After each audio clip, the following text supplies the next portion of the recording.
ಎಲ್ಲ ಅಭಿಮಾನಿ ದೇವರುಗಳಿಗೂ ನಮಸ್ಕಾರ. ನಾನು ನಿಮ್ಮ Kalachandana. Welcome back to my YouTube channel.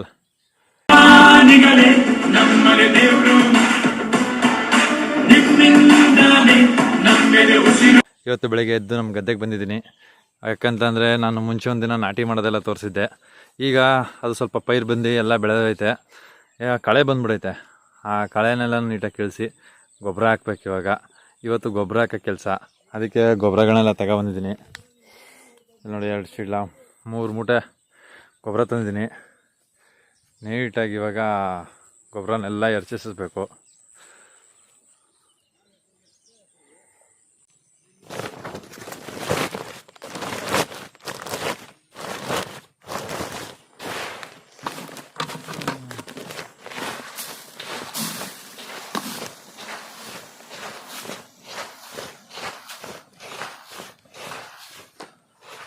ಫಸ್ಟೆಲ್ಲ ಹಸಿನ ಗೊಬ್ಬರ ಹಾಕ್ತಾಯಿದ್ರು ಗದ್ದೆಗೆ.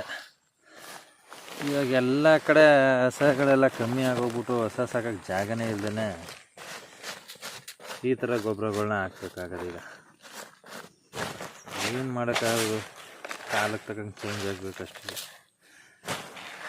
ಆದರೂ ಹಳೆತನ ಸ್ವಲ್ಪ ಉಳಿಸ್ಕೊಳ್ಳೋಕೆ ಟ್ರೈ ಮಾಡಬೇಕು ಅಲ್ವಾ.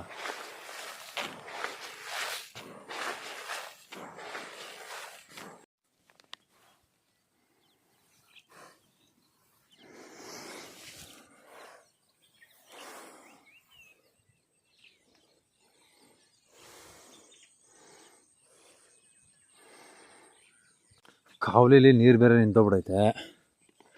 ಇವಾಗ ಗೊಬ್ಬರ ಹಾಕಿದ್ರೆ ಅದು ಕರಗಬೇಕಂದ್ರೆ ಸ್ವಲ್ಪ ನೀರು ಬೇಕೇ ಬೇಕು.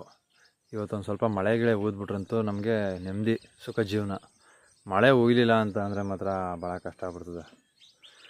ಗೊಬ್ಬರ ಹಾಕಿದ್ಮೇಲೆ ಅದು ಉಂತ್ಬಿಟ್ಟು ಕರಗಬೇಕು. ಇಲ್ಲ ಅಂತಂದರೆ ಅದು ಹಂಗಂಗೆ ಗಂಟು ನಿಂತ್ಕೊಬಿಡ್ತದೆ.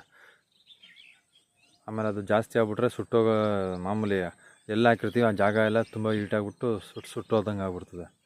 ಮಳೆ ಉಯ್ಬೇಕು ಇವತ್ತು, ಇಲ್ಲ ಸ್ವಲ್ಪ ನೀರು ಬರಬೇಕು.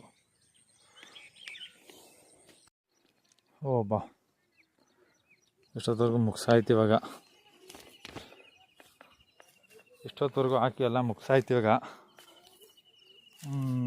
ಚೂರು ಉಳಿದೈತೆ ಗೊಬ್ಬರ. ಇದನ್ನು ಎತ್ಕೊಂಡು ಹಂಗೆ ಮಡಗಿರೋದು. ಮತ್ತು ಇನ್ಯಾವಾಗ್ಲಾರ ಒಂದ್ಸಲ ಹಾಕಬೇಕು ಅಂತಂದರೆ ಹಾಕೋದು. ಅಲ್ಲಿಂದ ಫಸ್ಟ್ ಹೊಡ್ಬೇಕೀಗ.